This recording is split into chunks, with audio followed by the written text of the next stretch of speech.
I'm also proud to mention that I'm currently pursuing my MBA at Syracuse Whitman School of Business with a dual emphasis on marketing and entrepreneurship, and I am set to graduate in 2023. Throughout my career, I have served in leadership roles at companies like Wilton Brands, NBC Universal, and Faber-Castell, where I helped to transform product portfolios and grow brands into industry leaders. As the first creative director for Black Girls Run, I helped to establish the brand's presence and grew it into the largest Black women's running brand in the United States with my work in digital marketing. Today, I continue to power business and brand development for my clients. I'm currently serving as a head of business and brand development for Hollingsworth Soul, a Harlem-based luxury brand. I'm just really passionate about design and creative problem solving, and I look forward to continuing to make a positive impact in a broad range of industries.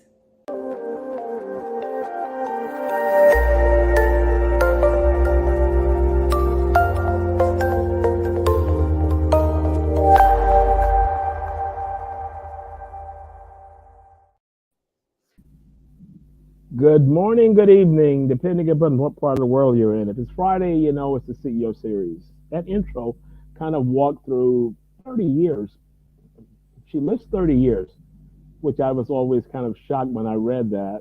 But today, our guest is Delanie West, founder and creative director of Be Super Creative, who, to give you some background, I remember when she was born. So that takes care of that portion of it. So with that, let's welcome Del. Del, hey, how are you? I'm good. Good to be here. Thank you for having me. Yeah. I was reading your bio earlier in the week and the day as well. And then when you went in that video, you talked through that and some of the things you kind of glossed over. But just to give a little background to that, you were vice president, general manager of product development at Wilton Brands.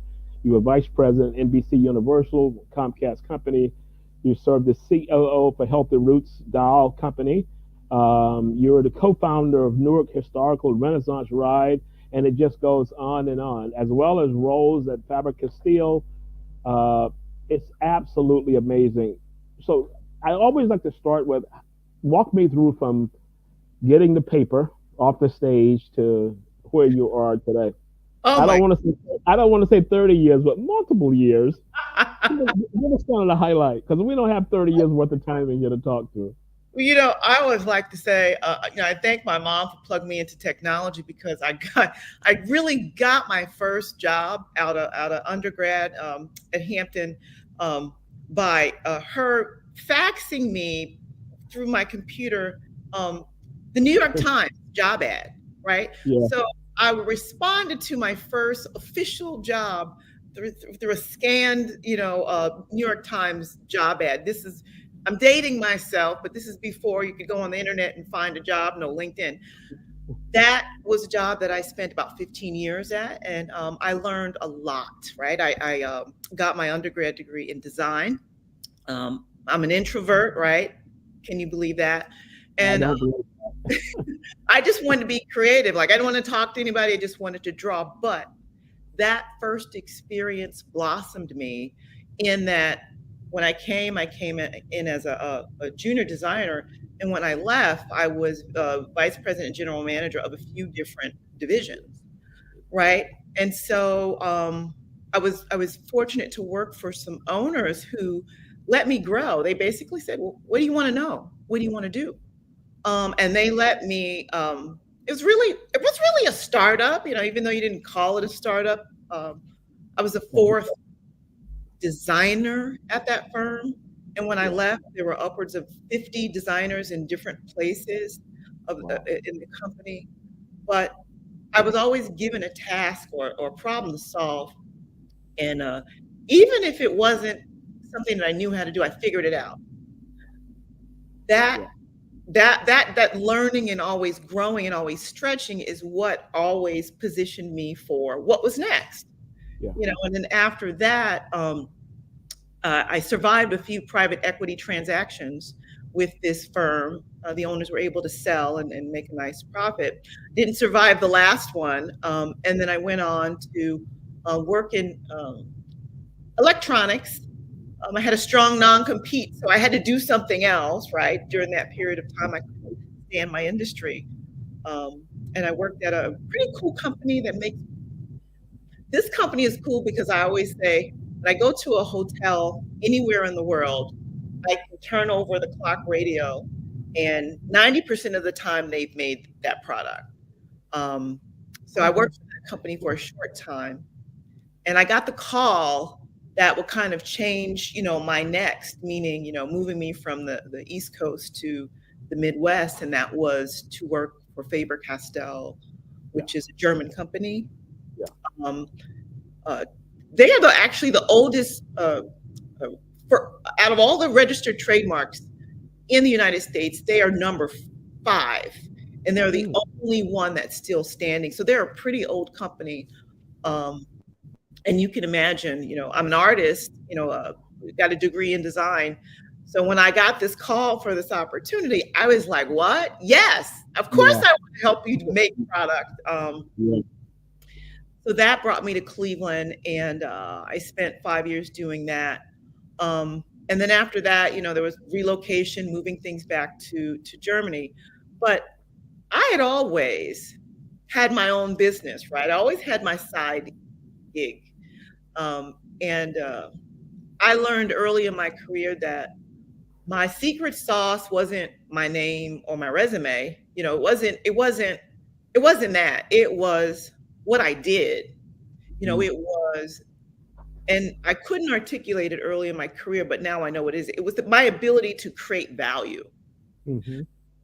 And so I knew that I needed to market that separate from Delanie West, the employee. Well, what is that creating value thing that you do? And that I named, I call that being super creative, right? That's the brand, yeah. That's the brand. That's what I do. That's what it, and it's kind of it is a call to action to everybody. Be super creative, right? Bring it. It's basically bring your creativity. Just do it, right? The first name was a little presumptuous. It was the super creative, right? The super creative. And I was like, that's terrible, Delanie. That's not encouraging. Yeah. Change it. But having that business on the side was great because I always had something that I could go to. It's like a plan B, right? Yeah. And that is what I've been focused on for the last 5 years, consulting for multinational brands, solopreneurs, in addition to launching some other ventures that are my own. So I know I left a lot out. You branded, you kind of glossed through 30 years, but I mean, it was all high points, in doing that. So that's cool. I remember you and I having a conversation, or maybe I read a quote. I was trying to think where it came from. And we both you did work for Martha Stewart during the time that I was there. Mm-hmm. And I remember something that I don't know whether you were giving a speech or whatever it was. You said that you were sitting in a meeting, excuse me, and you thought about, I'm designing for other people and I can design for myself. Something along those lines. And I thought about that when I think about people in their careers. If you were doing this work, could you do it on the other side? Because this is the side gig thing. Can you go a little deeper into where that inspiration came from when you thought about it? Do you remember saying that? Exactly. I think it was a Fast Company article, but I say this often. Yes. Because it really is my light bulb moment. I was a part of a company, and the transaction was involved. The deal basically went like this: to make this deal happen, you need to create this brand. And this brand was the Martha Stewart brand, right? So our team, essentially, we're just doing what we always did in terms of creating consumer products, but we needed to create products that were under this brand. And so At that time, I was running an innovation incubator within the company, and all we did was come up with ideas, right? We didn't come up with ideas for a specific brand. We just ideated. And when I realized that all of these particular ideas were just basically placed under this brand, and then of course she does her magic, right? She goes out, she sells it, she just The Martha thing.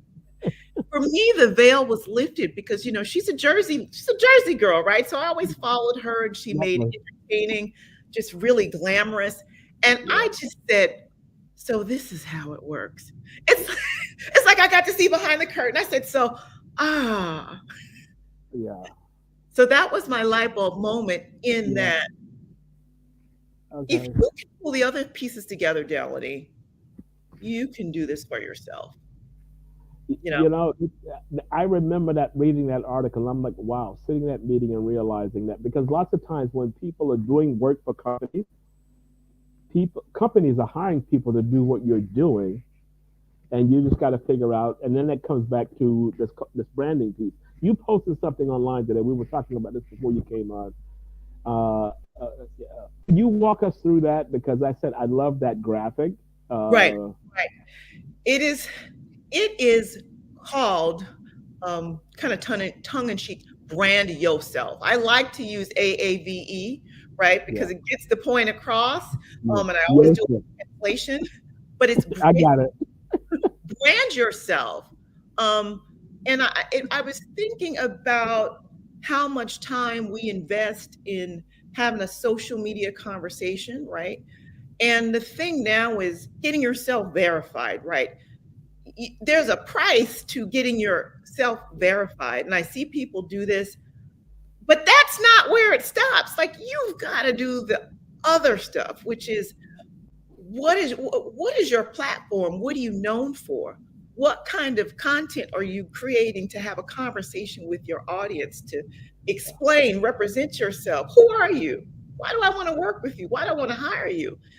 It is a strategy. And I always got a lot of friends on social media, and I say, well, I'm working. I'm on social because I'm working. I'm not sure you're working. I'm not sure what you're doing, but you're spending a lot of time doing this thing, and you don't have a strategy.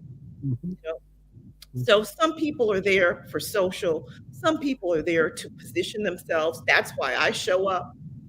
And the secret for me is I have channels that are for business and branding of me and my brand. I have channels that are for Delanie, the brand.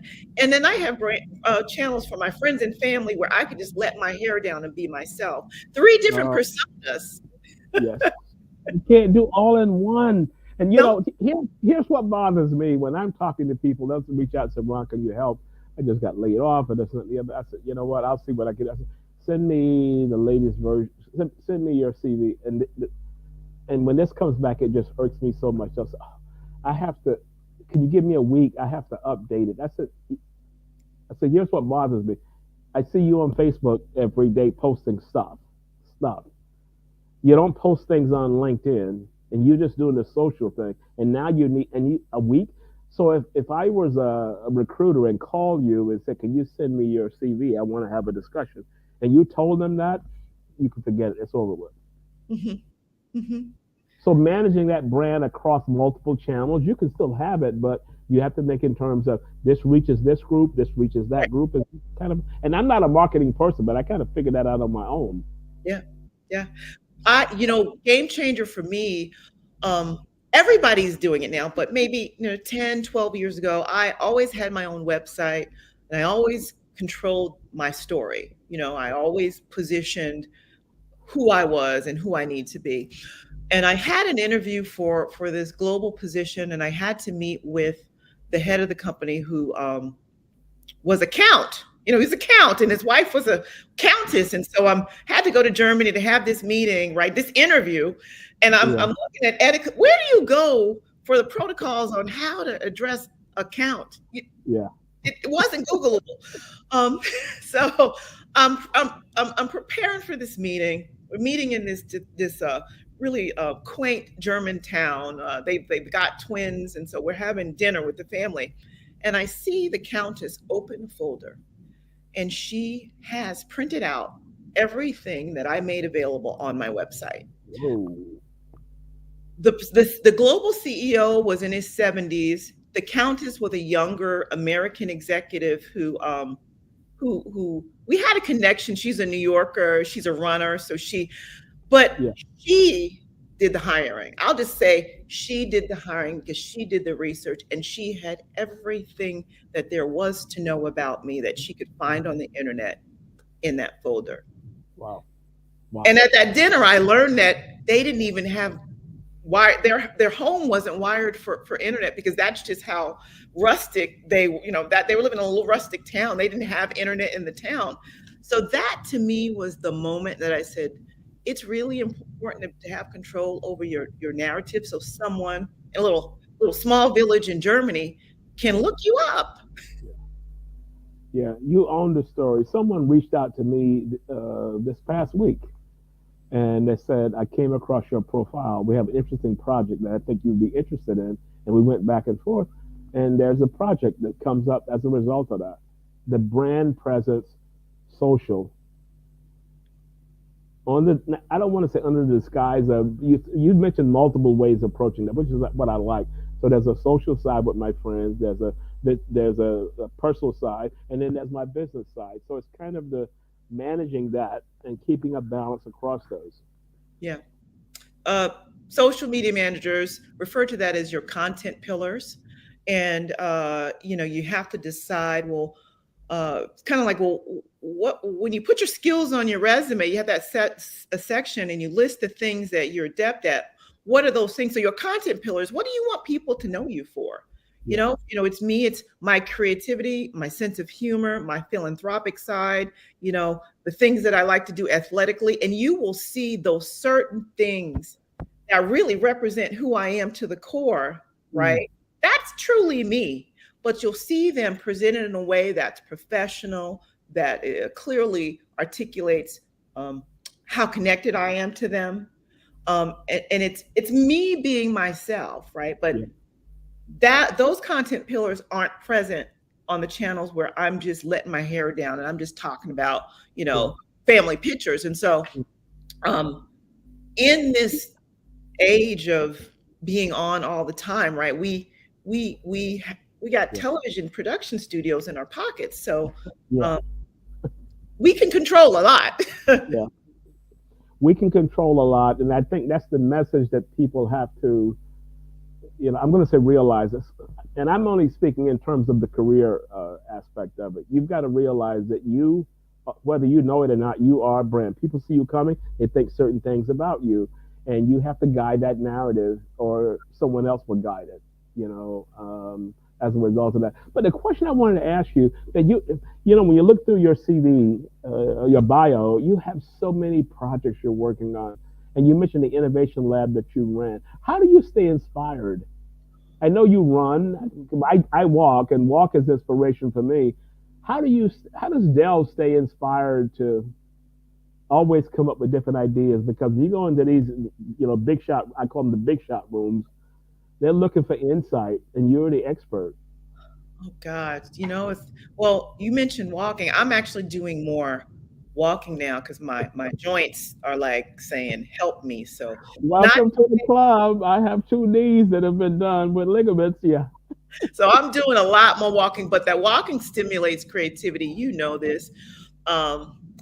It is equal doses of being in nature. Like I need that. Like I'll get on the treadmill, in my house, but I need to be doing that outside in nature, right? Yeah.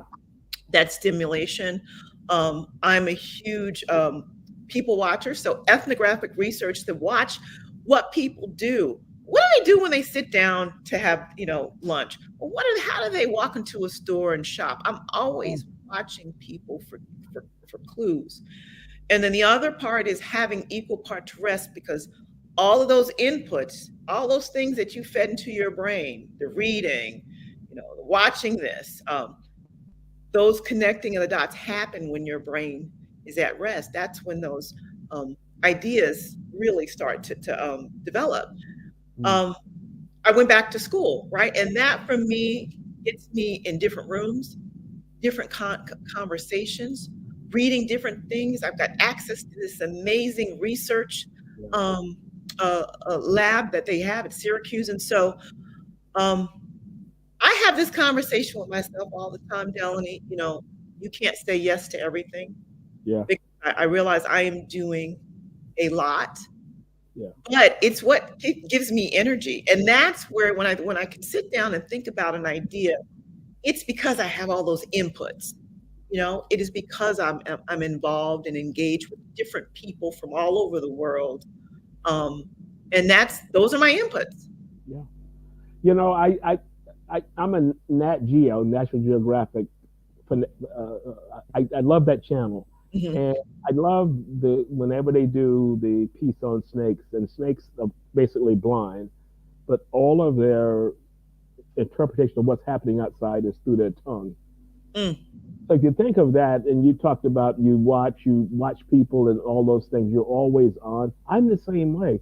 I look at the way that people respond to things. I watch everything, and I take it and internalize it and try and come up with. If I were trying to connect with a person, if I'm in a meeting, I'm looking for signals. You talked about talking with the count, so right away that takes it to a different level. How am I interpreting that? She did X, he did Y. How do they make a decision on 24/7 or waking hours as it relates to that? And so I'm glad to hear you say that, because I say I'm not crazy, because I do the same. No, I just took a semester break, and the only class that I took was a residency down in New Orleans, and it was on negotiation, and it was Mm. taught by the chancellor of Syracuse University. And I am going to kill his name, so I'm not going to pronounce it. But I didn't realize that the chancellor was given this course, because I'm going through the syllabus, and I said, "Oh my God, the chancellor's doing this session. Let me read all the materials really, really good." But he's a masterful negotiator, and I learned so much about being at a table and reading the signals, right? Making your statement and waiting. And all of those cues that happen in terms of physical interaction are a part of what understanding and interpreting human behavior, so you can influence decision, so you can maybe get the approval on the project, right? So that session for me, I think, affirmed a lot of things that I learned in business over the years. And I just kind of sat back and said, "Oh, so that's why we did it that way." Yeah. Yeah. The poker face, like there's a whole strategy around that. Oh wow! It seems like I'm talking to my mental state now. In doing that, the poker faces. My father would always tell me, and as I said, I grew up in a small town. We were talking earlier, 3 traffic lights, and my father was a small business person. He said, when you get in the room, you listen, you read the room, and you listen to see. He said the people who lots of times that are talking, there's no value there, but it's the person who's sitting over and very quiet and taking in everything. That may be the power person in the room, and this other person you can kind of maybe Yep. a minus 5 points or whatever it is. I never forgot that. Yep. And I still use that same kind of a narrative when I'm talking to people or I'm in a room. I'm consistently scanning the room, and it's kind of like the snake sticking the tongue out and taking in what I'm doing. Yeah. I always say, you know, when I want to have a meeting, or a really important meeting, or I want to dig into an opportunity, I want to take that meeting in person. Mm-hmm. I want to read behavior. I want to read body language. Phone calls are great. Zooms are great, but you just miss out on so many nonverbal cues. Yeah. Yeah. And and if you're not paying attention, you miss it all. Yeah. I had a big strategy meeting the other week, and we were trying to close this big deal. But one of my partners logged in, and he didn't put his camera on. And the two of us were sitting there with the cameras on, and I'm thinking, dude, And then he explained as to why, but there's no need to explain the why. This is a big deal. If you should be on camera to make eye contact and all those kinds of things. And I think lots of times people don't realize that. I understand lots of times people, if there's a call that's early in the morning, I understand, it may not be there and whatnot. But in initial meetings and setting the tone of it, I need to kind of set my brand as to who I am and all of these kinds of things. Right.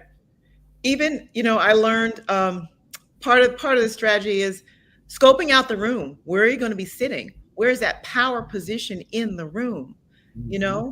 If I'm taking a meeting, in front of a big expansive window, maybe I want to be in front of the window, right? Maybe I want the higher chair. So all of that strategy goes into setting up your meeting. I just say you're preaching to the choir. You're preaching to the choir.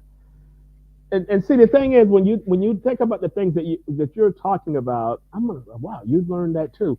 I learned that from a kid coming up and working in jobs. My first little job was working in a barbershop, and I've worked in a barbershop until I graduated from high school, and just listening and reading and watching things and all of this, and now all of it comes into play. So let's talk about the learning journey, because you decided to go back to school at Syracuse at that. It's not like any school you went to get that MBA. And you're talking about how you stay in touch with what's happening in your industry. In other words, for you, and I was reading your bio. I said, come on, Dale, 30 years. I mean, come on. But yeah, okay, cool, okay. Yeah. But how do you, when you think in terms of this learning, and I always say life is a learning journey. You should never, ever stop learning, stop reading, stop trying to get more information on any topic that you're interested in, because when you do, you're in a downward spiral. Right. I think you're either that person or not. It's what feeds you, Okay. what makes you want to get up and do whatever it is that you want to do, right? For me, it is, I'm interested in everything, right? My MBA was something that I would have loved to have done 20 years ago, but you know what? I was traveling, helping to grow somebody else's business. There was not being able to do it online. So there was no campus that was going to accommodate my schedule. Yeah. But COVID gave me the time. Like, you got the time, Delanie, you've been in, you're in the house, just do it. It is, God, and I lost my train of thought. We were talking about, all the things that keep you engaged. Yeah. But for me, I'm just interested in so many things, and I get to a point where I feel like I've mastered it. I've gotten what I needed to get out of that experience, and always those things help me in other areas of my personal life or my business efforts. But it's just constantly being curious and wanting to learn. If I had the capacity to do more, I would, because it's what feeds me. Okay, cool. So, during my time at Martha Stewart, we adopted the High School of Art and Design in New York. And I got Sharon, who was our CEO, to do the commencement address. We brought interns in. These were creative kids. But what I got from those kids was lots of times their parents were saying, become a teacher, become an accountant, become this, do this, because you'll always have this creative stuff. There's nothing there. And when Sharon, I'm sorry, I forget her name now. She was our chief creative director. But Gail Towery gave the commencement address that first year that we owned that school. And she talked about, she was dyslexic coming up. She wanted to be a creative, and her parents tried to guide her in a different direction. She stuck to her guns, and she did what she did. And she was chief creative officer for Martha Stewart. She'd risen to the top of the food chain, but the brand was really, really hot. What advice would you give to kids that are struggling? They really want to do creative things. They want to sketch. They want to do all these kinds of things. And their parents say, nope, you become not that I'm disparaging school teachers, or you become a salesperson or whatever it is. What advice would you give them? Well, that's really difficult, because your parents are paying that tuition, right? Yeah. So I think if you're in that position where maybe this is an impossible position to change their opinion because they're financing your education, you can have those conversations with your administrators at school and Yeah. do something that is a dual degree. Like you can have those conversations. Like I think Okay. I've heard like Ruth Carter, she just won her second Oscar. She's Hampton graduate. She actually worked with the administration to create the degree that she wanted. And so you can do what your parents want you to do, right? But you can also um, negotiate a path for your learning so you can get the skills to do the creative thing. Yeah. Yeah. And take a summer internship job doing the thing that you want to do, Yeah. right? Talk to your parents about the finance part of it. Well, dad, mom, if I do this, here's the type of careers that I can go into, and this is the type of money that they make. Today is a lot easier. Yeah. When It I is. did Yeah. it, there wasn't, Steve Jobs was just starting to do his thing. There was not the internet. There was not all these creative. Well, you're gonna date yourself, but it's cool. Well, it's okay. Listen, the 30 years is dating me, right? But Yeah. Yeah. it is. I think with you, if you're able to talk to your parents, from a financial perspective about the career path, that might give you some good ammunition for maybe winning that battle. Yeah. That's so cool. Um, as a result of Gail Towie's commencement address, one of the mothers came over to me in tears and said, my son has been telling me he wants to do creative. I'm telling him to become a school teacher, whatever it is. And I'm not saying that disparage those people that decide to do that because it's what you want to do for your life. And she said, I realized tonight I've got to let him go with this and I've got to support him.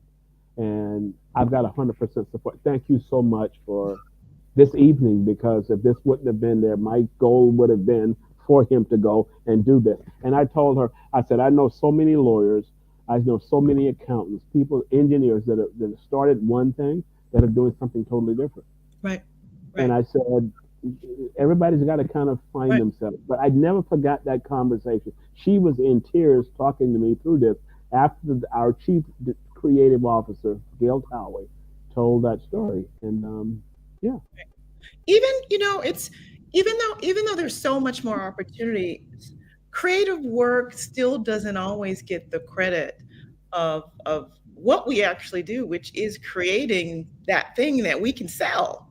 We're in business to sell something. So whatever that something is, you're gonna have to work with a creative person to articulate that value or to make that thing. We don't get the credit, and sometimes we don't take the credit, to validate that you need me, you need a creative person on your team. And so in my career, I've done the creative, and now I'm going back to plug in the business because I've been working on both sides, Yeah. and I see that the handshake between the two is necessary. Yeah. So but absolutely, you can't, the world doesn't move without creativity. Exactly. And basically, what you're doing from the business side, the creative side, you've nailed it. The side from the MBA, from the school that you're going to, it gives you the complete package to go into companies and And I think lots of times, and I counter this so much with human resources people, they're so involved in the human resources. You need to understand the business and the challenges the business is having. So it's kind of a well-rounded position. It's not just the process stuff, stamping and doing these things. What's the major challenge of the business? What's the revenue of the business? How can we grow the business? That's your role because you're in charge of people. Lots of times, and I'm thinking it may be the same in creative, because I found this at Martha Stewart. When I talked to creative people, they didn't really understand the business side. So I can have 15 meetings and trying to arrive at a decision, but meanwhile, we need a decision on this. Yeah. So I think the marriage of the two, the business, the creative, or the business or whatever functional kind of role you're in, you need to understand the business. Right. That my entire career, I think because my original major was architecture, so I was always very technical and wanting to know the structure of something.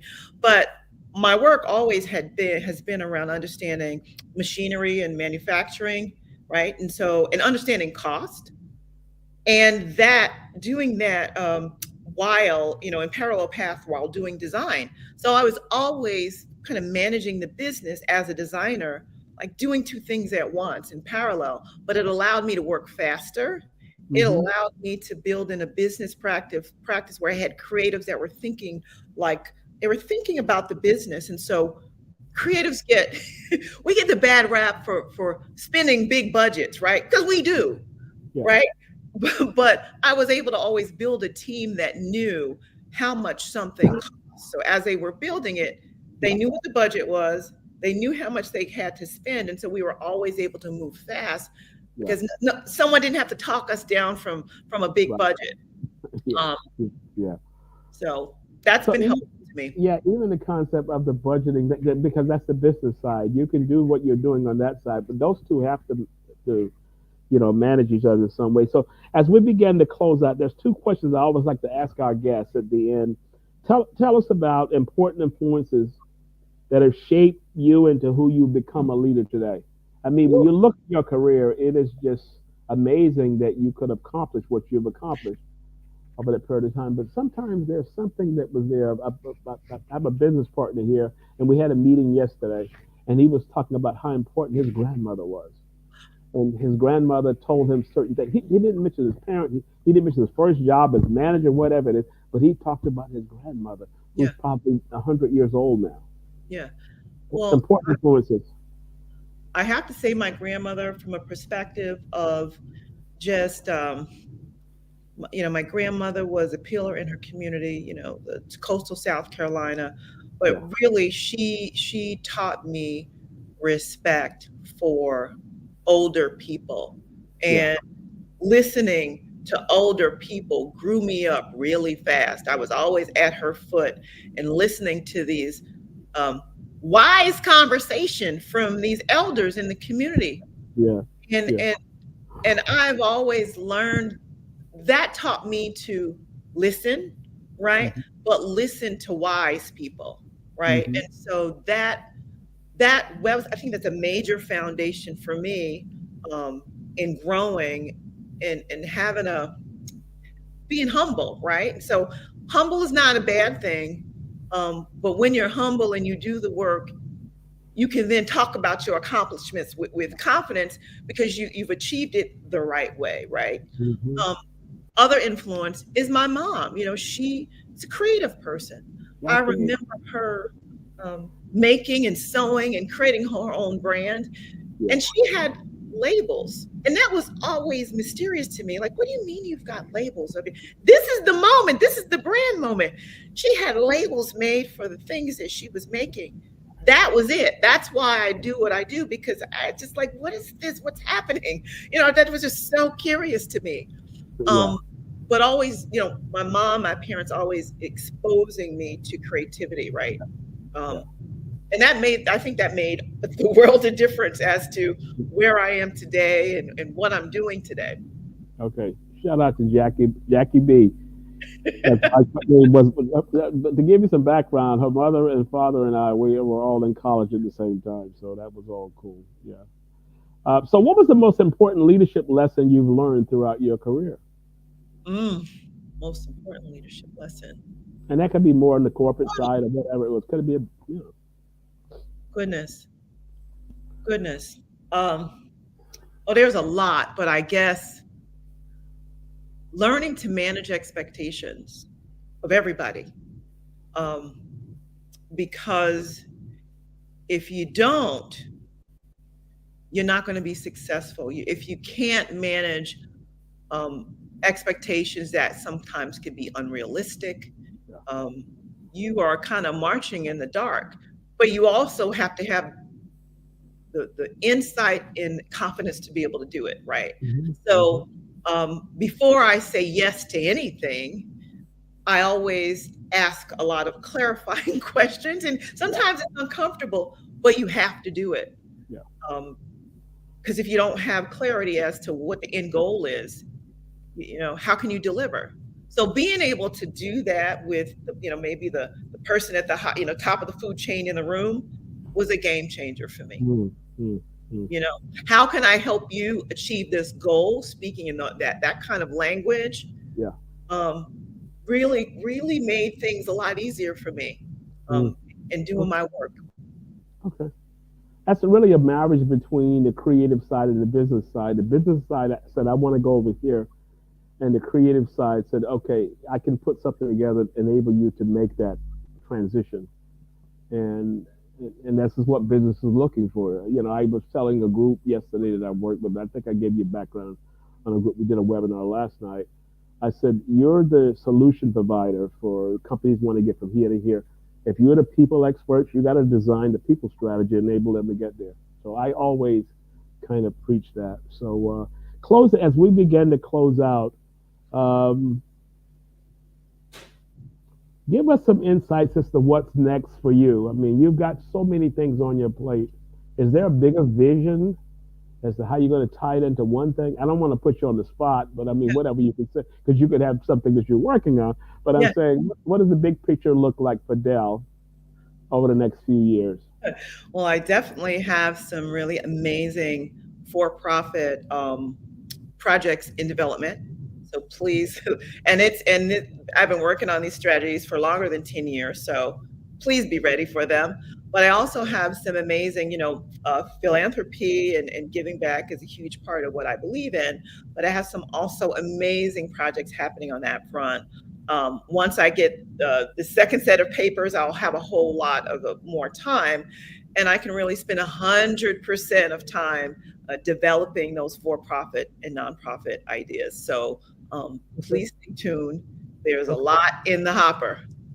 Okay, so how can we follow you? Give us your website so that Dave will pick it up and put it on the scrolling screen. You can always follow the hashtag Be Super Creative. Be Super Creative. You can follow me at Delanie West on most socials, or Be Super Creative. So in all socials, TikTok, LinkedIn, Instagram, YouTube, you can find me at those three handles. Okay, cool. Del, thank you so much for being a guest, on the show. I know you're busy, but I wanted to have you here because I've always been a big fan of yours, from here to where you are now. So it was an honor for me to have you here. So you take care. I need you to kind of hang back and stay online, and so we can talk a little more as we begin to close out. So thank you so much. Thank you for having me. Okay, cool.